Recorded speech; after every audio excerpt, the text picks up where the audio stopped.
A restaurant employee at a McDonald's in Chickamauga has tested positive for hepatitis A.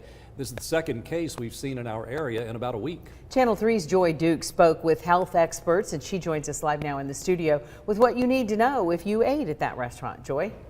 Well, earlier in the week, it was a Western Sizzlin in Ottawa. Today, a McDonald's in Chickamauga has reported an employee with a case of Hep A. Now, officials with the North Georgia Health District are urging anyone who ate at that McDonald's to contact their health care providers.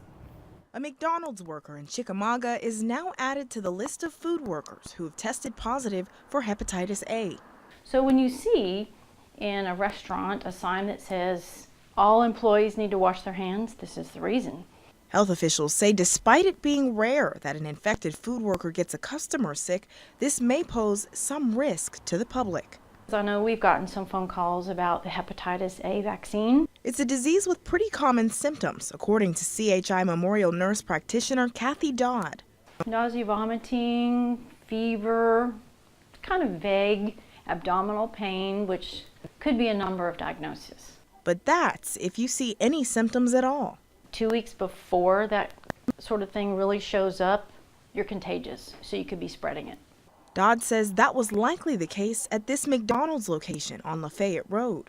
According to the Georgia Department of Health, an investigation found that the employee had been working while infectious from March 4th to the 17th. So there's several ways that you can spread it.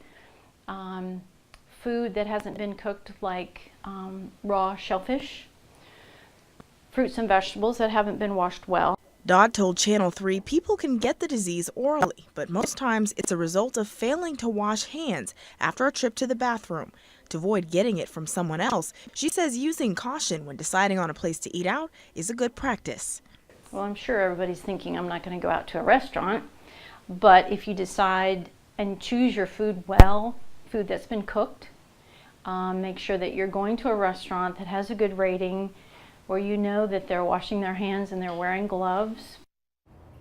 Now, if you are experiencing symptoms, Dodd says she recommends the immunoglobulin vaccine. If your healthcare provider says you're low risk, she recommends getting the regular vaccine. Live in the studio, Joy Duke, Channel 3 Eyewitness News. Thank you, Joy. McDonald's is the third restaurant in the last month to have reported cases of hepatitis A in our area. Several people were diagnosed with hepatitis A after eating at the Western Sizzlin in Ottawa last week. And North Georgia health officials say a Crescent City Tavern employee was working while infected with hepatitis A for a 4-day period of time. That happened early last month, and the restaurant has since reopened. Well, the North Georgia Health Department wants to encourage everyone to get vaccinated if you think you could be infected with hepatitis A. You can get vaccinated for free at the Catoosa and Walker County Health Departments tomorrow and Saturday, starting at 8 in the morning. To see when those vaccinations end, visit the WRCP app.